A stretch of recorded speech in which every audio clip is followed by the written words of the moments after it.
সংবিধান লঙ্ঘন করে বিগত 3টি নির্বাচনে অনিয়মের দায়ে সাবেক 3 প্রধান নির্বাচন কমিশনার, সাবেক প্রধানমন্ত্রী শেখ হাসিনা সহ 19 জনের নাম উল্লেখ করে এবং অজ্ঞাতনামা আরও অনেকের বিরুদ্ধে মামলা দায়ের করেছে বিএনপি।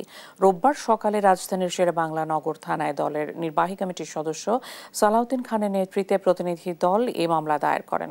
এ সময় সালাউদ্দিন খান বলেন, ক্ষমতাসীনদের নির্দেশে বিগত 3 নির্বাচনে সংবিধান লঙ্ঘন করে নির্বাচন কমিশন।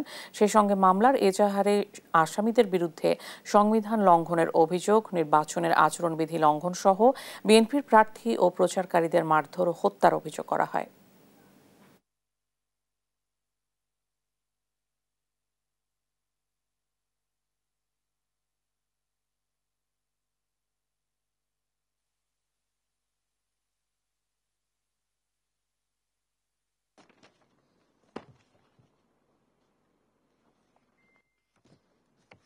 দিনের ভোট রাতে করে প্রধানমন্ত্রী দাবি করেছে, তার বিরুদ্ধে সহ আমরা একটি মামলার এজাহারের কপি নিয়ে এসেছি।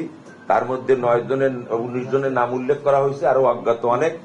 এই নির্বাচন কমিশনারদের বিরুদ্ধে তারা সংবিধান লঙ্ঘন করার দায়ে এবং অপরাধ করার দায়ে আমরা একটা অভিযোগ নিয়ে আমরা মূল একটা এফআইআর ভারপ্রাপ্ত কর্মকর্তা শেরেবাংলা নগর বরাবর আমরা জমা দেব।